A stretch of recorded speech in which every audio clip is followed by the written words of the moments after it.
Hey YouTube, what's going on? Earlier today, I was organizing and planning. And I wasn't organizing like using pouches, I was just organizing conceptually and taking things out of my head and making them concrete on paper. And I do this about every 5 to 7 days. I re-update my sheet of paper is what I call it. And it's just a standard piece of paper, like a piece of copy paper. And I put it on a clipboard. And I write all kinds of stuff on there throughout the week. And so I update it and then I mark things out when I complete things or if I don't want to do things on the list or whatever. And some of the things on the list are things I want to buy, and some of the things I want to do is things I want to actually do for others or for myself. So there's just different kind of things. There's lots of different, long-term things and short-term. So I'm going to just jump into it and just kind of talk about how I outline this. And, when I was like quite a bit younger, obviously in college, I had to actually get an organizer, like a planner, if you will. And that kind of organizer was very helpful. In fact, I'm actually thinking about going back to that. And I'm not even sure why I stopped using it. I think I just saw that it was a lot easier just to get a piece of paper and just write what I want and then redo that paper once a week. And so I don't have to lug around a little booklet, or a planner. And so I'm at the point now, though, that I'm thinking about maybe just getting a really compact planner, the ones that, you can open up and you can see the whole week in one shot. And so I'm like, that's kind of cool again. I really did use that when I was in college, and even when I started my first professional job. I kind of was like, man, that really did help. It not only kind of gave me a little bit of organization in terms of like where I put the information, but you can prioritize within each day. Like, okay, you got to go to work. After you get out of work, you got to get some groceries, because if you don't, you have nothing to eat. And you don't want to dip into your freeze-dried food. So, you kind of like just kind of have to like lay things out, and then, for example, when you get a new phone number from a new friend or something, you can write it down in there. You can kind of keep up with birthdays a little easier. Yeah, the holidays, all these things. Because currently, believe it or not, I really do have a difficult time even keeping up what day it is, what day of the week sometimes. I really don't have a lot of reason to know that. I just don't.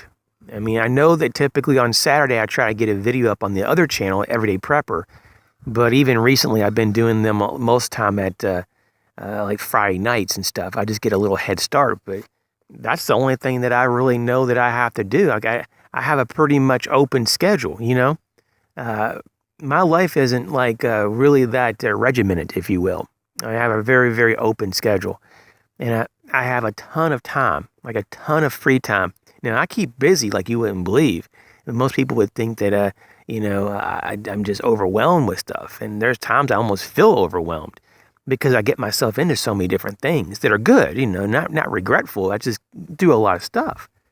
And so, when we talk about being organized, this is kind of a personal thing, though. Maybe a planner wouldn't work for you at all because you may never actually even reference it, or maybe you don't even want to write things in it. And if that's the case, then don't bother. Maybe just a piece of paper, or maybe just using your cell phone as the actual planner or organizer is probably maybe better for you. I know a lot of people doing that. I actually have family members that actually use their phone as an organizer, and I've tried, and I just don't like it. I just don't like it. I like the actual the physical process of writing things out, and I've always been like that. And so let's talk about how I organize on a piece of paper, and maybe in the future how I'll be doing this in different ways in an actual planner. So first of all, I start out with a list of my short-term goals that I haven't completed yet, or things that I want to add to that list. Because just because you put things on a piece of paper and you put it in a list doesn't mean that you can't take it off, you can't update it, or you could just complete the darn thing. And so when you come back to your list, you're like, oh, I finished that. You mark it out. And then when you update your new list, you obviously don't include that on the list, but you may actually want to put something else down, that's been on your mind. So short-term goals, and what I mean by that, and you can define it however you want, but I think, typically it's within a couple months. Some people say short-term goals are like in less than a year time period. To me, that's kind of long and hard to kind of think about, almost a year from now. So I put things that are any much more than like 2 or 3 months and beyond in long-term goals. It just makes a little bit easier and more sense for me. And so we have our goals there, and we want to prioritize those goals in each category. What's the most important things in the short-term goals, category, and then what's the most important going down the echelon of the long-term goals. So after we get this figured out, and it can take a few moments, no doubt about it. And some people like to say, well, you should start out with the easiest and the quickest goals that you can accomplish at least. Whatever you can accomplish first and fastest, you should write them down as your priority so you can knock all those little ones out. It kind of reminds me a little bit like of Dave Ramsey's system. Now, I don't go along with the system. I'm not knocking the system. I'm sure it's helped a lot of people because it's being used by a lot of people and people teach it because they've had success and blah, blah. But for me, though, I have enough discipline that I don't have to put money in envelopes. And I can use a credit card responsibly. And I've never had problems. But it takes some mindfulness and it takes a little discipline, but not a lot, believe it or not. So people who have difficulties with all this, I have to really question, do they even have any care in the world? They must not have very much discipline at all. And I'm not being judgmental, it's just a fact. Now, when you talk about these goals, though, we don't have to actually regiment them like Dave Ramsey and do everything that's the quickest and the smallest first. Maybe the largest and the hardest thing needs to be done now. And so you need to put that in there, as the number one priority. Now, I understand why like Dave Ramsey says things like, put the smallest debt first and then you knock it out and it gets you into a psychological type of momentum. And then you'll continue on and you'll knock out the next one. And once you get the momentum, you get into building habits and you start to become more successful because you're more consistent. Well, in life, though, it's not always like that in terms of your personal goals. Some things are just more difficult at different times of your life than others. And so you have to tackle things that are appropriate and right at the right time. So the next thing on my list or my piece of paper here are the things that you want to buy. Now, I always divide this up into two categories because it's not always just about me by any means. And typically, though, there's more things on the list that I want to buy for other people than for myself. And it's just the truth. I tell you what, I don't know if I've ever not had something in that category from my mom, for example. For example, right now, not to be, too open about all this, but I probably have like 7 things right now on the list about my mom. My mom's a very easy person to buy for. And, she's also a prepper and she's always into trying to upgrade her gear and, just general things that she uses all the time. And so, being the good son, I can't help but to want to help out. So I always try to sneak in, one of the better flashlights or something. I've bought her things that I don't even have, I would rather give it to her than I. But she's got some of the coolest, highest end flashlights and headlamps. And, let's just say that she's got some stuff. And typically she's got better stuff than I. But I would rather, in my mind, make sure my mom is even more prepared than I. And so that makes me feel a lot better. So, that's what I do is I try to put categories in the things I buy. So like the things that I want to buy for myself right now, it's not too large, it's a handful of things. It typically stands, between 2 to 5 items. And if it gets much more than that, I just stop putting things on the list. There is a point, though, you can overwhelm yourself. I mean, about a year ago I did that. I had like 20 things on my list to buy. And I was like, oh my gosh, what is this all about? Do I even need all this? And I just took one evening and I just really looked at it real hard and I kind of went over it. And I took a couple hours just to kind of chew on it a little bit. And I found out that really more than half the list, I didn't even really want the items. It was just stuff that I jotted down because in the moment, it was that kind of that euphoria when you find something that's new that you kind of get that almost like it's crazy though. It's like I said, it's kind of euphoric. It's that newness of an item, and you get a little thrown off. Like thank goodness I don't go and shop in stores very much because that impulse, that quick impulse to buy for that instant gratification is very dangerous. And no wonder they put all the chocolate bars and stuff right next to the checkout. So when you're standing there and waiting to get checked out, you can't help but to look at that candy bar about 4, 5, maybe even 30 times if you're like me and go, wow, Snicker bars are really good. Maybe I should just get one or two or 10. And that's not good. So I always make sure I go shopping when there's like no traffic. I can just kind of go right in the store and go right to the checkout and have no wait. And believe it or not, I literally do go and get my groceries most of the time about 7 in the morning, if not earlier, just because I know there won't be any distractions. I can get in and out real fast, and I won't run into like 10 people I know. I won't have to stand in line and look at candy bars. Anyways, I'm getting off track, but that's part of my list is the things you want to buy or make. And making is another part, though, I think you need to put in there because we don't have to buy everything. The next section, which is the other half of this form or piece of paper, is my schedule. And I make a timeline. And I try not to go beyond a week in advance because when I do this, it gets all messy because you can't hardly even predict sometimes what you're going to do in a couple of days because things come up. I've had family members get sick or, someone pops in town unexpected and you're like, oh, now you have to rearrange your whole week because they want to visit or they want to do things. And I'm like, okay, that's fine. But now I have to not do these things because you're going to be here. And so you have to be flexible. And that's why I think any more than like 5 to 7 days on your schedule, it's kind of really ridiculous. Now, if you have a planner, you may be able to go a little bit more day to day. For example, when you first wake up or the night before, you could kind of think maybe just for one day ahead, like, okay, what am I going to do tomorrow? Or if you wake up, what am I going to do today?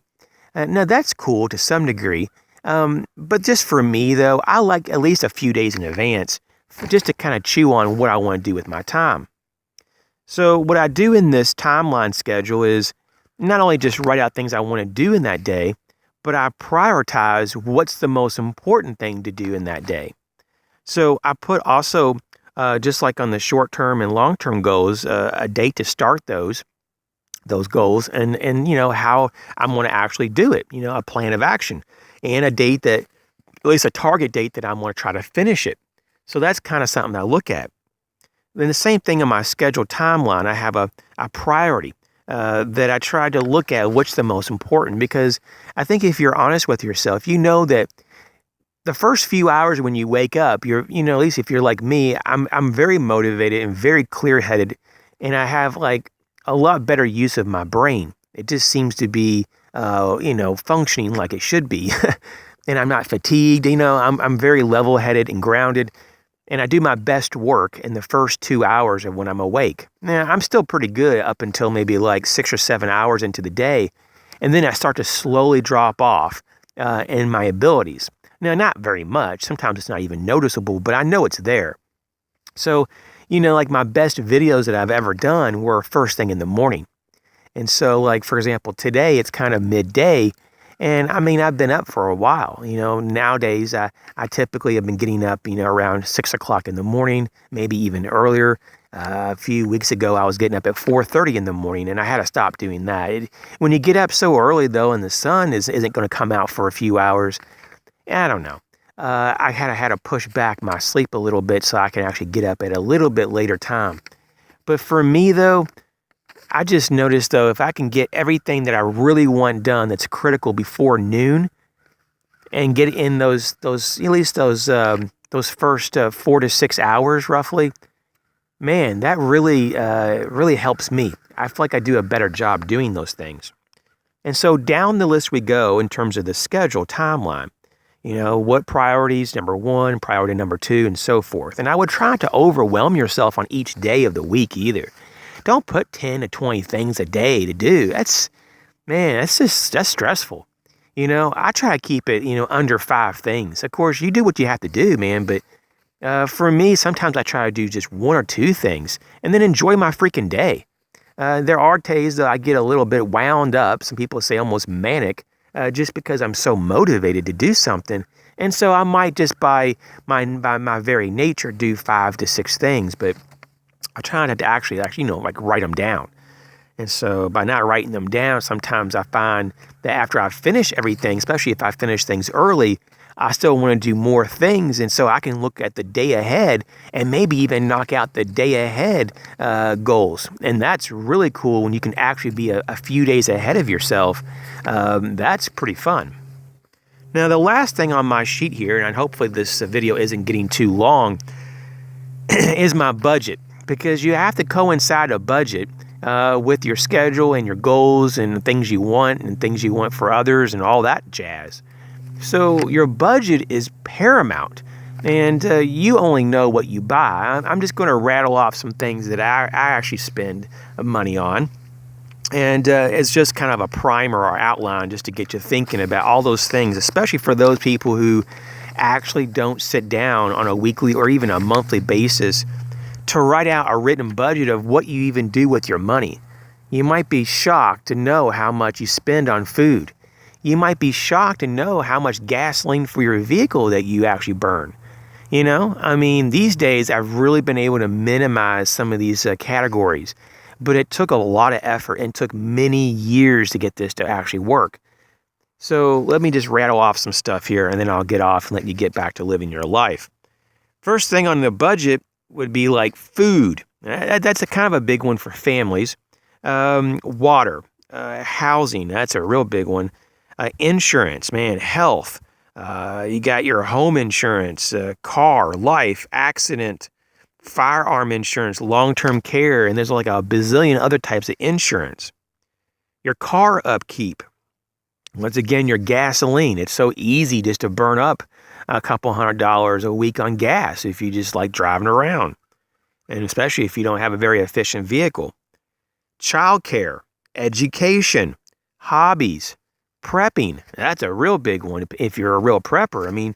There's always ways you can actually minimize cost, and you don't have to go full bore when you're prepping, and you don't have to have a massive budget. You don't have to even have $100 a week set aside. To be completely honest with you, and it's because I've been doing this for so long, it's not like I need a whole bunch of stuff for prepping right now because I already have it. But $20 to $50 a week sometimes is what I put aside, and you'd be amazed how much you can do with that, especially if you catch things on sales or clearances. And so these days I've been so much more patient and not jumping into buying things just because, I have to have it right now. Entertainment. What about your cell phone bill or your internet bill? What about your home security monitoring system bill? Retirement. We have to put something away for the future. You don't want to just act like that you're always going to be able to go and work 40, 50, or 60 hours a week. Eventually, you won't be able to do that. What about your electric bill? Or if you have natural gas or propane, even though that might not be a monthly bill, just like a lot of people's water bills or sewer bills. But, every 2 to 4 or even 6 months, you're going to get these bills and you're going to have to pay them. What about your house upkeep and your yard? A lot of people I know put a lot of freaking money in their yard. What about animals and gardens? They don't cost nothing. They can actually be even a money pit if you're not careful. Clothing. Man, now depending on who you are, that could be humongous. You don't actually need new clothes all the time. You would probably shake your head and go, oh my gosh. And it's not because I don't have the money to buy new clothes. I don't really think I need to buy new clothes all the time. And so I have clothes literally that are 20 years old. And because they're well maintained and I don't usually wear them a lot, they're just fine. They might not be the most fashionable, They may not have, the design or features that you would probably want, but yet they are wearable and they do their job. And lastly, other types of savings, not just retirement, but to have some money set back so you can actually accomplish your long-term and short-term goals, and to make sure you fully fund your emergency fund. Now, see, this is the thing about the emergency fund. It's not just you hit a certain number and then you're done. At least I don't believe it like that. I mean, some people say, well, once you get, around 6 months to a year of all your cost and you have that aside in an emergency fund, you're pretty much good to go. And I mean, unless you work at a very, very risky type of work or job that you always stand a chance of getting let go or fired or, whatever it is, then you may want to have more than 6 months to a year. I don't know. That's a lot. But I'm a big believer, though, the older you get, you should just kind of just put some more money back. I mean, if you have it, just put a few more dollars back. And I mean, wouldn't that be cool, though, to actually have a 5 years of all of your expenses just set away in an emergency fund that's separate from a savings account or separate from a retirement account, even separate maybe than a brokerage account that is just like separate than anything else? I mean, that would be really freaking great. And you can actually do that if you want. Now, I'm not saying that you should put that much away, but I'm not saying, though, that, 6 months to a year is also enough too. So I think somewhere between 6 months to a year and 5 years is a really nice cushion. That's just my opinion. I think it'd be an awesome thing to have. And if you're in a relationship, especially if you have kids, man, you kind of really need to have a nice, thick, cushy, rainy day fund or emergency fund just for that reason. Because if you ever got that injured, and if you ever lost a job and had that much of a difficulty to find another one to replace it, just think of the stress and I don't know what else to say. The hardship could be there. When you run out of money, you're going to have problems, and you don't want to be a charity case. We want to go through life and help other people. We don't want to be the ones that need the help.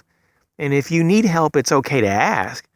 But you have the forethought now. You're given that gift, to actually be able to recognize that bad things happen. That's why we're preppers. At least this is a prepping channel. Hopefully you're thinking about being a prepper if you haven't already. And if we have this ability to think about the future, we have something to do about changing the future. And so let's use our awareness now to protect ourselves and our family. All right, this video is way too long. Maybe 1 or 2 people have lasted this long. I have a core group of watchers that probably have made it this long, but and I want to thank you for sticking with the channel. You guys are great. But hey, everybody else, if you that missed this part of the channel or the video, oh well, all these pearls of knowledge. So anyways, you guys take care. Thanks a lot. Thanks for hitting the like button, and thanks for subscribing, for leaving comments, and just giving me feedback from time to time. It's really nice. And boy, it sure is freaking warm out here for February. What's the deal? Wow.